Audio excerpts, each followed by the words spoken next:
Alors qu'il mendiait dans la rue, un vieil homme sans abri a eu la surprise de voir une bague ancienne de grande valeur dans son gobelet, réalisant que la femme qui venait de passer l'avait accidentellement laissé tomber.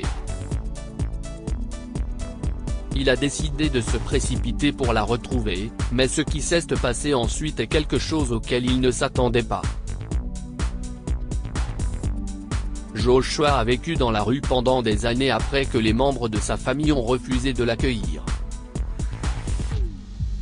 Chaque jour, il s'asseyait sur le trottoir avec un gobelet devant lui, espérant que les passants auraient la gentillesse de lui donner un peu de monnaie. La plupart du temps, les gens ignoraient Joshua, mais il y avait quelques exceptions. Une femme en particulier s'est arrêtée pour lui parler, elle s'appelait Olivia Johnson. Olivia avait la soixantaine et avait connu la pauvreté et la richesse au cours de sa vie, elle comprenait donc très bien la situation de Joshua. Après avoir réussi à se relever il y a quelques années, elle s'est fait un devoir d'aider les personnes dans le besoin, car elle a été comme eux.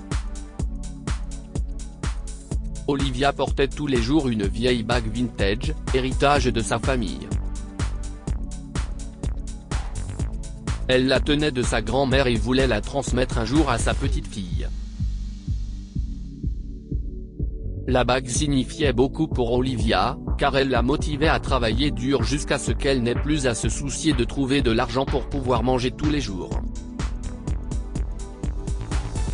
Elle s'est efforcée de gravir les échelons d'une entreprise locale qu'il a finalement nommée directrice. En rentrant de l'épicerie, Olivia a déposé quelques billets de $10 dans le gobelet de Joshua.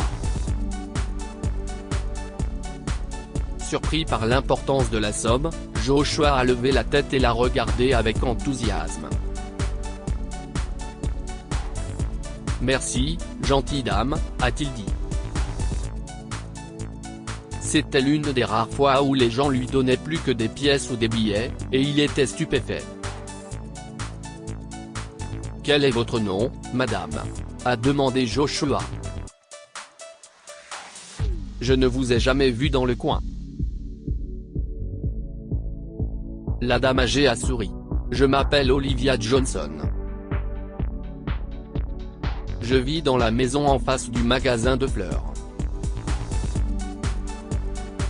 Peut-être que nous n'avons pas eu la chance de nous rencontrer par hasard dans le passé, a-t-elle répondu. Je vois, a dit Joshua. Si est juste que personne ne m'a aidé comme vous l'avez fait. Je vous remercie. Je vous en prie. Je crois que la gentillesse revient toujours, a dit Olivia en souriant et en s'éloignant. Quelques minutes plus tard, Joshua a décidé de sortir les billets de $10 du gobelet. En les soulevant, il s'est rendu compte qu'il y avait une bague à l'intérieur. Elle semblait vieille et antique. Il s'est immédiatement souvenu d'Olivia et a réalisé qu'elle l'avait peut-être fait tomber en mettant les billets dans le gobelet. Joshua s'est levé du sol et a couru à sa recherche. Mais elle avait déjà disparu sans laisser de traces. Curieux de savoir combien coûtait la bague, il a décidé d'aller chez un prêteur sur gage. Il a remis la bague à l'employé qui, stupéfait, lui a dit qu'il s'agissait d'une pièce d'antiquité rare et qu'il était prêt à lui donner $6 000. L'esprit de Joshua s'est rempli de pensées après avoir entendu que la remise de la bague lui rapporterait $6 000. Cette somme pourrait l'aider à trouver un foyer pour quelques mois et lui permettre de ne jamais souffrir de la faim. Cependant, Olivia a de nouveau traversé son esprit et ces mots ont résonné dans sa tête, « Je crois que la gentillesse revient toujours. » Il a secoué la tête et a refusé l'argent. Au lieu de cela, Il a repris la bague et l'a gardée précieusement dans sa poche. Il s'est juré de continuer à chercher Olivia pour pouvoir la lui rendre. Puis il s'est soudain souvenu qu'elle lui avait dit qu'elle habitait juste en face du magasin de fleurs. Il s'est dirigé vers la rue où se trouvait le magasin de fleurs et a vu une simple mais belle maison blanche en face de lui. Il a frappé à la porte et, au bout d'un moment, Olivia a ouvert. Au début, la femme âgée ne l'a pas reconnu. Mais lorsqu'il a sorti la bague de sa poche, elle s'est soudain souvenue et a fondu en larmes. « Oh mon Dieu, vous avez ramené ma bague. Je pensais l'avoir perdue pour toujours. Je l'ai cherchée partout », s'est-elle écriée. Olivia a regardé Joshua avec admiration. Elle l'avait rencontré quelques heures auparavant et il était dans le besoin, mais il était venu lui rendre sa bague. Il souriait, sachant qu'il avait pu faire plaisir à Olivia. « Pourquoi l'avez-vous ramenée ? Vous auriez pu la garder ou la vendre pour une grosse somme d'argent », lui a-t-elle demandé. « Je crois que la gentillesse revient toujours », a répondu Joshua. Olivia n'a pas pu s'empêcher de sourire. Elle ne pensait pas que ses paroles trouveraient un écho chez Joshua, mais c'était le cas. « Vous m'avez aidé et je voulais vous aider aussi. Cela vous appartient et j'ai pensé que cela devait rester en votre possession », a expliqué Joshua. Olivia a apprécié le geste et a invité Joshua à entrer chez elle pour prendre une collation et du thé chaud. Mais Joshua a refusé, ne voulant pas être un fardeau pour la dame âgée. Finalement, Olivia a pu transmettre la bague à sa petite fille comme prévu. Elle a également pris soin de lui raconter l'histoire de Joshua, le sans-abri qui lui a permis de lui donner cet important héritage familial. Sa petite fille, Stacy, a été émue par cette histoire. Elle a voulu la partager avec le monde entier et aider Joshua en créant une page GoFundMe pour lui. Au final, Olivia et Stacy ont récolté 160 000 $ pour Joshua. Elles l'ont invité chez elle et lui ont remis un chèque.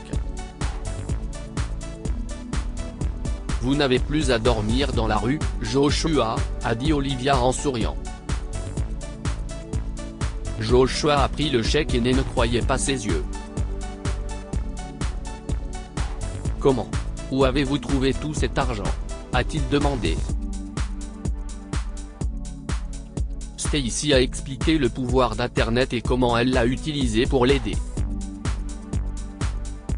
Joshua ne pouvait s'empêcher de pleurer en attendant le jour où il n'aurait plus à dormir sur les trottoirs froids.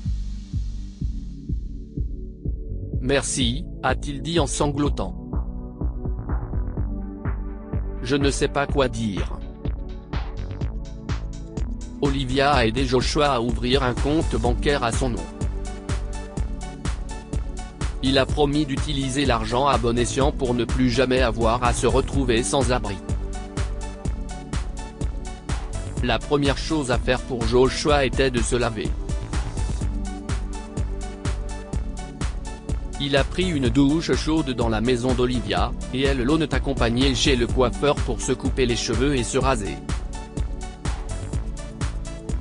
Stacy s'est également rendue dans un grand magasin voisin pour acheter de nouveaux vêtements. Lorsque Joshua a fini de se préparer, Olivia est restée sans voix. Elle a vu un vieil homme séduisant se tenir devant elle et elle est tombée sous le charme. Derrière les cheveux désordonnés de Joshua se cachait un beau visage qui brillait encore plus lorsqu'il souriait. Pour la première fois, Joshua était assez confiant pour maintenir le contact visuel avec Olivia. Il avait enfin la confiance nécessaire pour regarder son joli petit visage et ses cheveux blonds bien coiffés. Olivia et Joshua ont commencé à sortir ensemble, puis se sont mariés. Avec l'aide d'Olivia, Joshua s'est lancé dans une nouvelle activité de forgeron et a commencé à vendre sa gamme de bagues. Que pouvons-nous apprendre de cette histoire? On récolte ce que l'on sème. Le cycle de la gentillesse s'est poursuivi pour Olivia et Joshua, qui se sont aidés mutuellement lorsqu'il en avait besoin. En fin de compte, cela leur a apporté l'amour et le bonheur qu'ils n'espéraient pas connaître. Soyez gentils avec les autres, car la gentillesse revient toujours. Olivia a toujours cru qu'il fallait rendre service dès le début. Elle comprenait ce que c'était que de ne rien avoir et de tout avoir. Elle a donc aidé Joshua simplement parce qu'elle le pouvait, et cela lui a ouvert des portes qui ont fini par changer sa vie. Partagez cette histoire avec vos proches. Elle pourrait les inspirer et leur faire plaisir. Lire aussi, une femme âgée aide les sans-abri de son quartier. Des années plus tard, ils viennent chez elle dans une voiture de luxe. Abonnez-vous à Amomama sur Google News. Partagez.